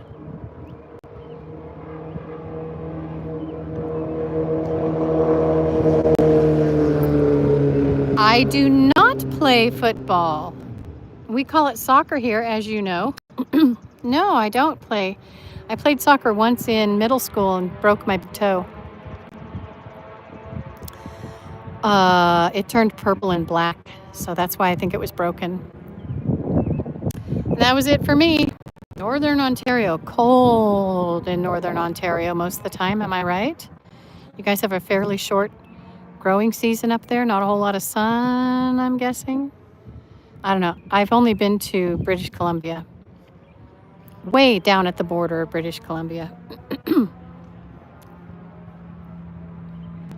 Gosh, we've had an unseasonably cold year here in East Tennessee as well. A lot of the things that would be flowering normally are not flowering yet. Everything's going to change in probably just a few days. I think it's going to get real warm and muggy, and I'll be thinking, oh my goodness. I don't mind the heat. I don't mind the cold as long as I'm dressed for it. And I don't mind the heat as long as there's a breeze blowing, I can handle it. Just a slight breeze is fine. Otherwise, I have to have a fan.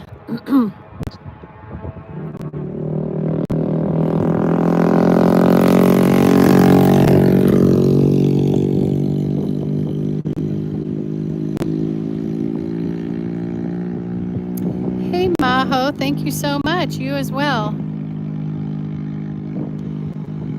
Nova Scotia. Hey, have they found those 2 missing children or any signs of them, the ones in Nova Scotia? What's the scuttlebutt up there in Ontario? You guys hearing any more than we are down here? I haven't heard much. I've heard that the mother left almost immediately, went to be with somebody, like with family or something. And There's a lot of speculation about the, like, what is a 4-year-old boy and a 6-year-old girl. I think Canada keeps things a lot closer to the belt than we do down here in the States as far as investigations go. And we're so used to speculating that that's what we do best.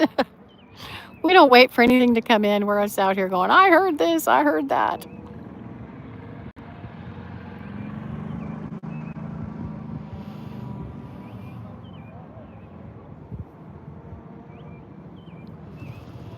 Oh, what I wouldn't give for a Diet Pepsi right now.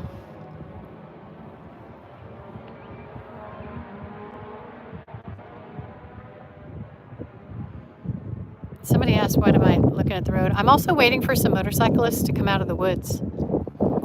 That dirt road right there, they went around that gate on their motorcycle, and I haven't seen them since. I think they're picking flowers.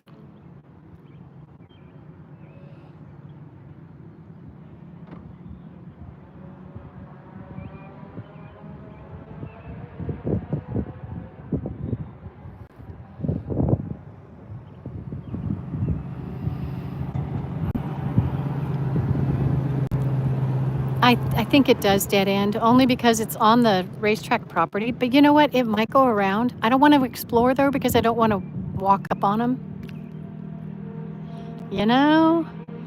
Might be some wild thing going on. Here comes a motorcycle, but I don't know if it's coming across the scale. It's being pushed. Nope. Going right by.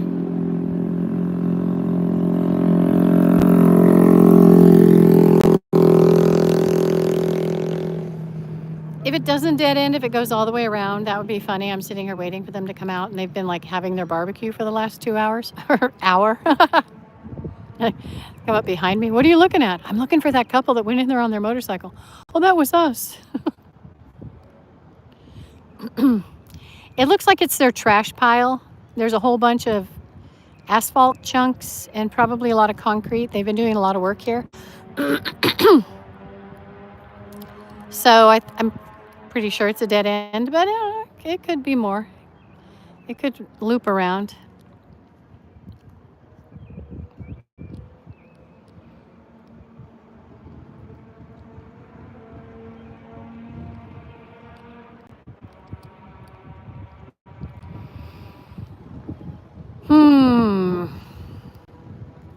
I don't think my ducks would like the climate in northern Ontario.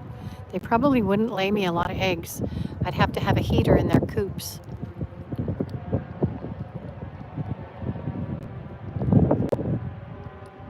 And lights.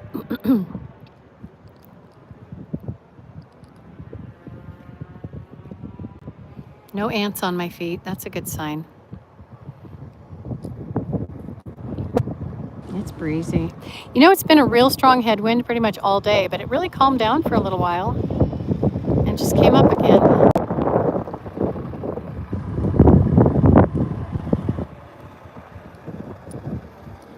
There's a crew going down to pick up their motorcycle. They must be getting ready to run the fuel bikes. See that cart?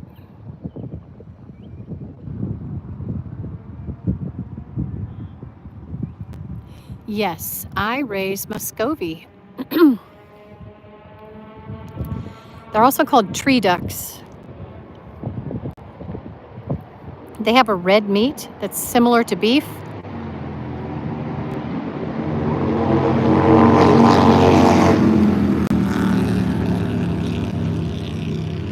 But they don't have E. coli, so you can cook the meat rare with no worries of getting E. coli. And if you don't tell people it's duck, they will think they're eating rare beef. It's really good, very tasty. When we used to sell it out in California, it was $40 a pound for the breast meat. That's how much it was at not wholesale, retail, $40 a pound. Costco sold a mixed bag of frozen meat, which included a leg and a thigh and some breast meat, and it was $32 a pound. Crazy expensive meat. Crab, I don't remember this. The reason probably is because my husband saw them and liked them. So we got some, and we didn't get them to eat. I think we just got them to have. And then eventually we had many hundreds and we started selling them. Like at one point we had around 300. We had a big pond for them and they had a wonderful life. And then the coyotes found them and it was a big mess. But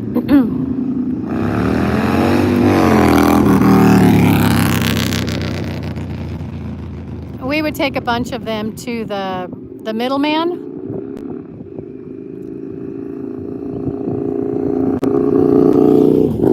And get a stack of cash, and they paid for all the food for the sheep and the goats and the horses and the donkeys and the quail and themselves and the chickens. They paid for everybody's food with our ducks. But we don't live in an area with an immigrant population anymore. We're not close to something like San Francisco. San Francisco used to be a lot more popular. People would go there. Now people kind of sort of don't go into the city like they used to because it's not a very safe place to go anymore, but used to be better than it is now. And there was, high-end market that took our duck meat. They liked it.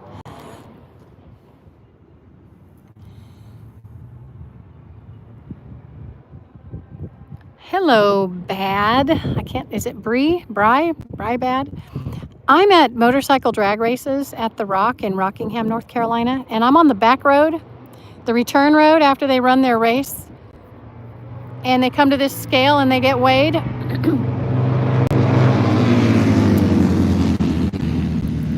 At least one of these bikes, maybe two, will be coming by in a little while to get weighed, and then I'll be done. We're also watching the woods over there because a motorcycle rode in with two people on it and hasn't come out yet. Could be a dead end, might not be a dead end. My bad. There's something buzzing me. Earlier today, a spider got between my glasses and my eyeball. That was fun. It survived. I didn't kill it.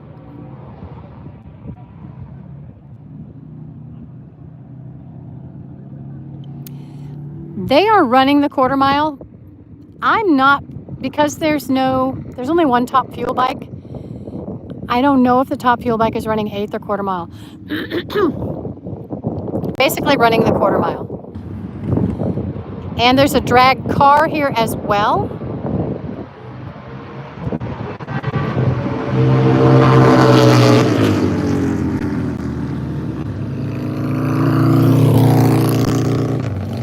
It's using the track every now and then, trying to work out some bugs because it's going to be up at Bristol next weekend for NHRA and at Thunder Valley, and it wants to work out some bugs.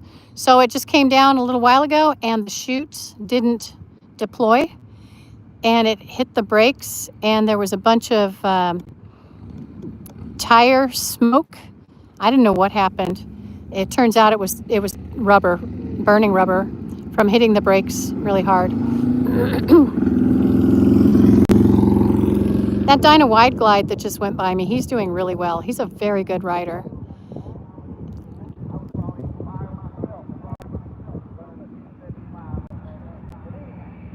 Hello, Manu. It's almost 4:30 right now.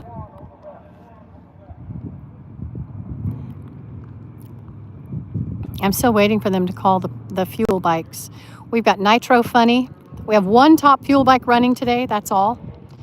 And we have probably just 3 pro fuel bikes in this round, and I don't know how many Nitro Funnies.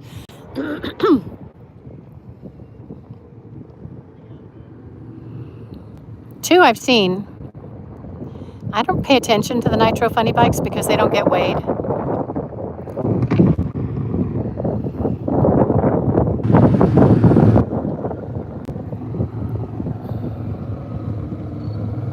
Oh, it's Bin Bad, BN Bad. Okay, BN Bad, I think. Yeah, it's a lot of fun. The other end of the track is better. That's where they're doing the burnouts and they're taking off.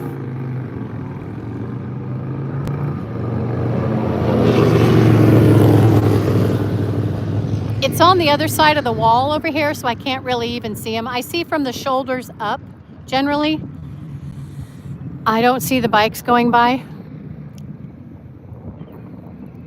I get to watch a lot of the races early up until they run the fuel bikes, and then I have to come down here to the scale. It's not a big deal. It's not like I'm being tortured or anything. I just sit here and weigh them, write down their weight, and they go on about their day. Yes, it's racing. 2 just went by.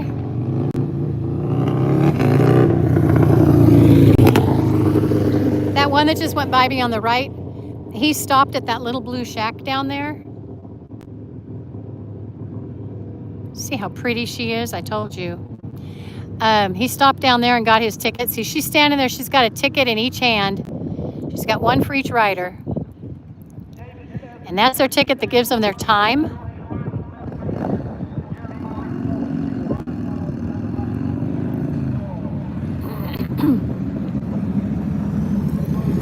Then they know whether they're going to be smiling or frowning. There go 2 more.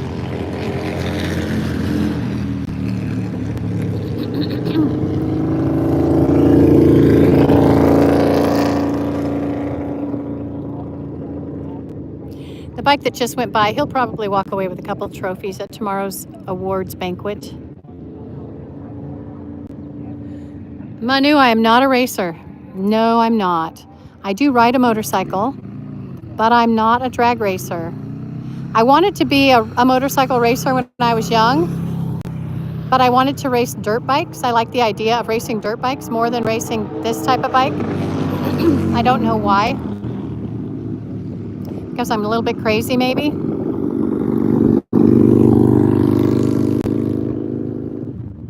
I did get a motorcycle one day, brought it home. My dad took it away from me. I never saw it again.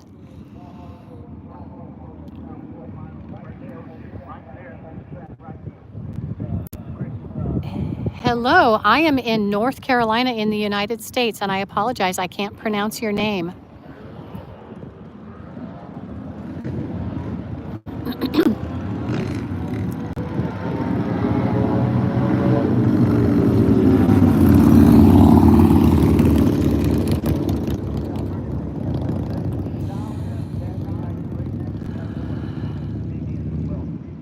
Yvonne, hello, Yvonne. What country are you from, Yvonne? Or Ivan?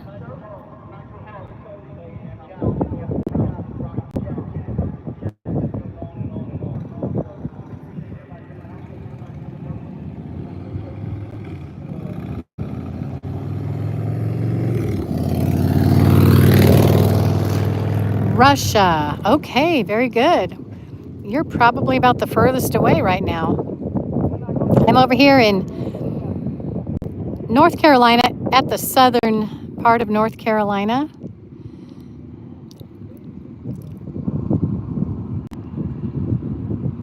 Got a headwind. Nobody's breaking any world records today on speed just because of the headwind. Although it's pretty calm right now.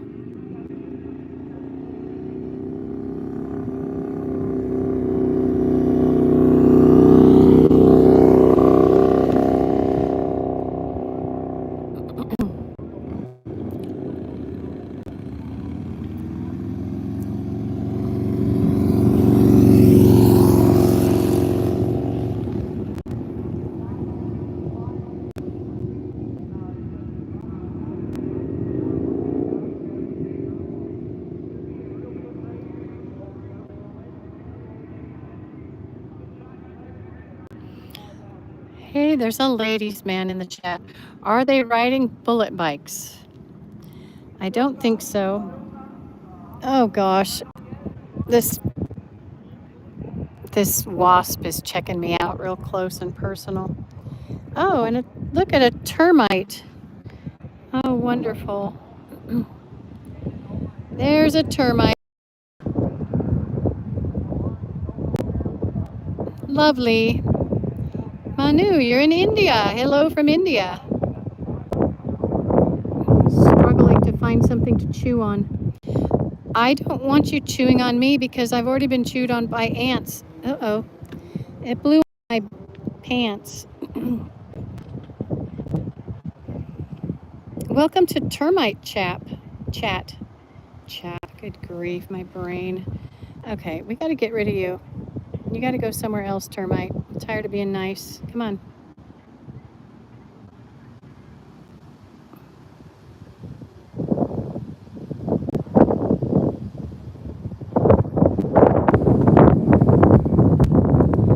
Blow away. On. Kick it. Hello, flip-flops. Look at me. Always flip-flops. Flip-flops or die. Or die wearing flip-flops.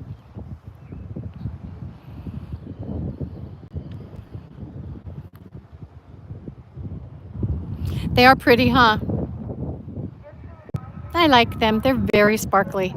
They have duck and goat poopies on them, though. I need to clean them.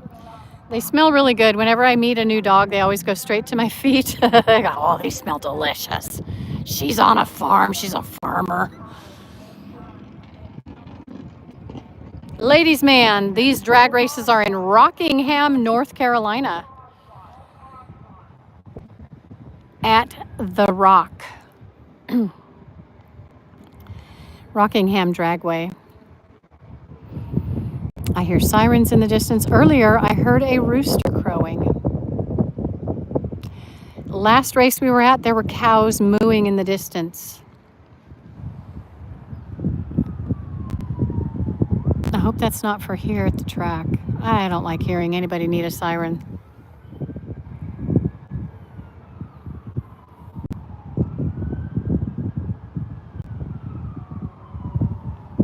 Flip-flops. I am American.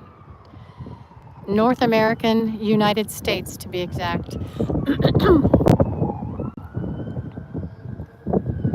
That's nearby. That's on Highway 1, I think. There's a carnival going on behind us. Kind of sketchy.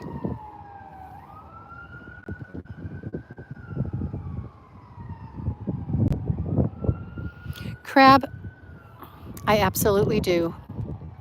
My whole life. Started as a kid, crawling around the creeks in the forest. Generally, when I turn over rocks, I want to make sure there's not a poisonous snake under it. Sometimes when I have to clear a pasture, make sure there are no vipers in it, I turn things over specifically looking for vipers. We have had quite a few animals bit by snakes on the face, on the neck, things like that. I would love a water. Good deal. Thank you. I'm sitting here coughing. Sweet. Thank you so much. Oh, I'm only here till the next round, but thank you. It was very kind.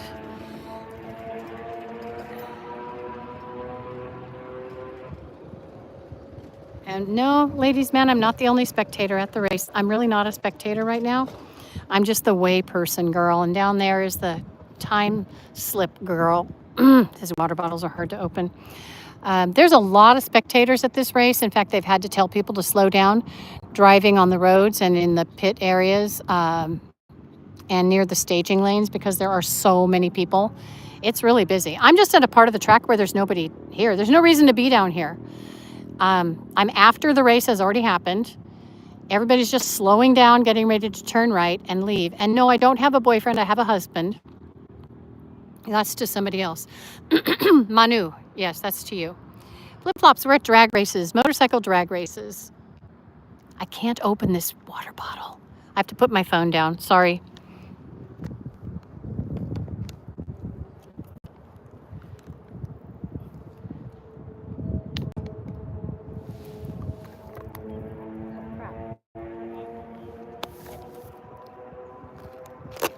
I had to use my teeth to open my water bottle. Golly. Oh my goodness. No, I'm not on the internet looking for a boyfriend.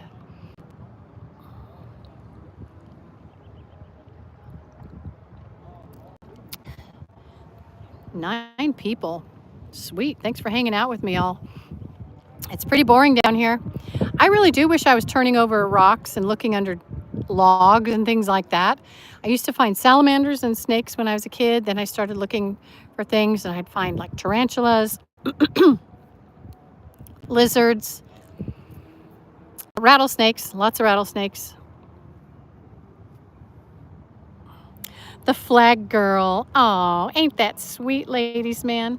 They don't want someone like me being a flag girl. That was 30 years ago. I could have been a flag girl. They want someone who looks good in tiny shorts and tank tops. I don't play those games anymore. Crab with a knife, it is awesome. I also used to like to go to the tide pools when I was young, Pacific Ocean. And on a low tide, there was one area where there was an octopus. And my girlfriend and I would catch it and play with it a little bit, and then we'd let it go. We never got bit. It did squirt us a couple times with that ink that it has. But I think it got used to us over time and just kind of said to itself, oh, the stupid girls are here. Guess I have to put up with them. That was fun. And catching crabs. And I used to, sorry guys, if I haven't said, I have asthma. It's really bugging me today. Used to pick up snails and crush them with a rock and feed the crabs. And the sea anemones, I'd feed them too.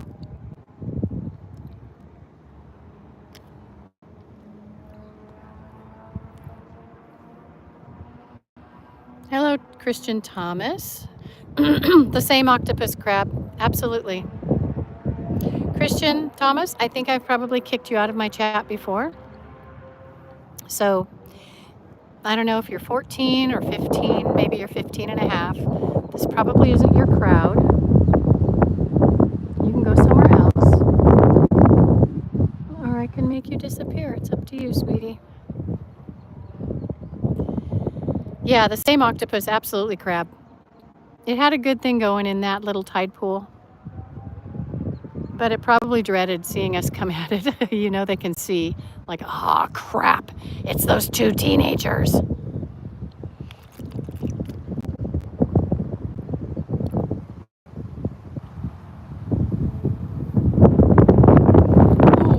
Oh, my hat almost blew off. My water bottle almost blew over. And my lid blew away.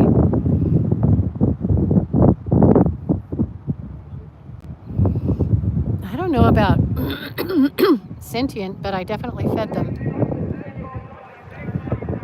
Oh, dang it. I'm getting bit again. Criminy. These ants are the rudest ever.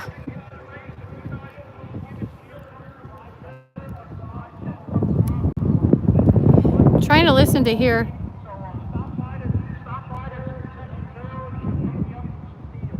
Oh, the announcer's talking about t-shirt deals.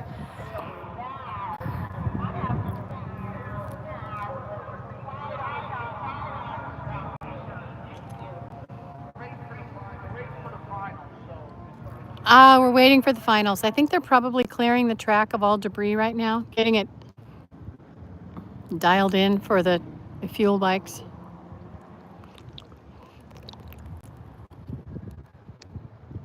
I'm a little bit sad that my lid blew away.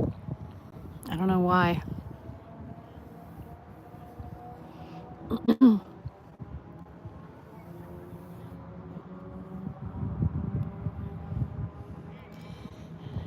I want to go over there, but I'm not going to.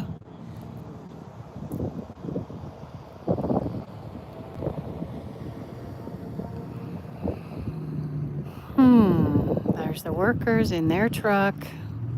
They're not going to go up that dirt road. Okay.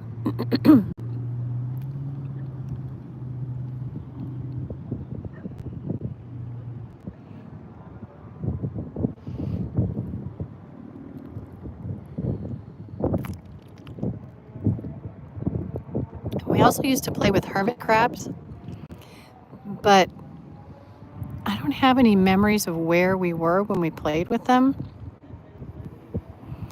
If we were at the beach or if we were in the rocks, I don't remember.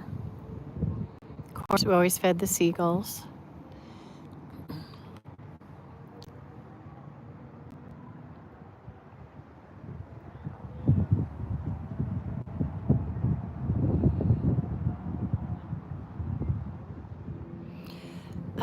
You asked what Rwanda was like. Rwanda was a kind of a mixed bag. We mostly worked at an orphanage. I wouldn't say we worked at a church that helped an orphanage, and then we worked at the orphanage. We also went to a village up on the volcano, very, very close to the border of Congo. And we were staying in a city next to the border of Congo. So it was kind of it was dangerous, but I mean, I didn't feel like I was in danger, except in the one village up on the volcano. We were supposed to go there for 2 days, and I went and talked to the leaders and told them that I didn't think it was a good idea to bring the women back the next day. There was just too much chance of kidnapping. So the men went the next day, but the women didn't go. They agreed with me that it wasn't safe. There was just a little too much. They were very close to the border of Congo, and there's a lot of crossing over the border back and forth. And it was just not a safe place for women to be.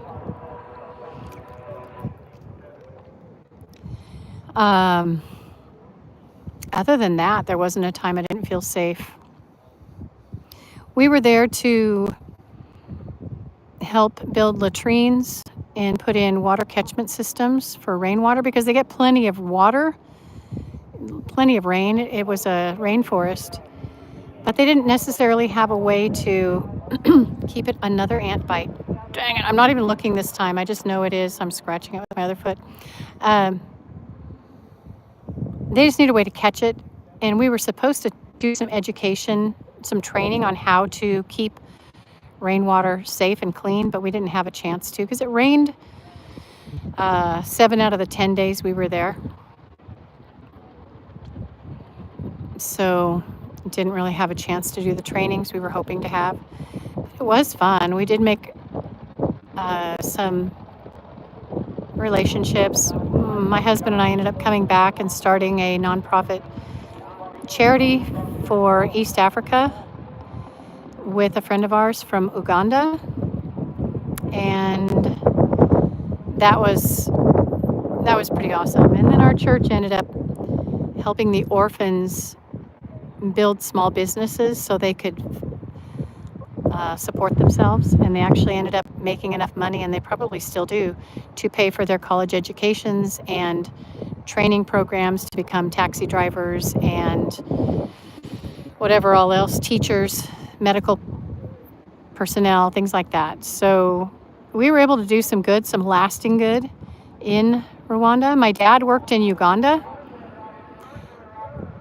His project wasn't as successful because he was there during the genocide, and he was just across the border from Rwanda. So his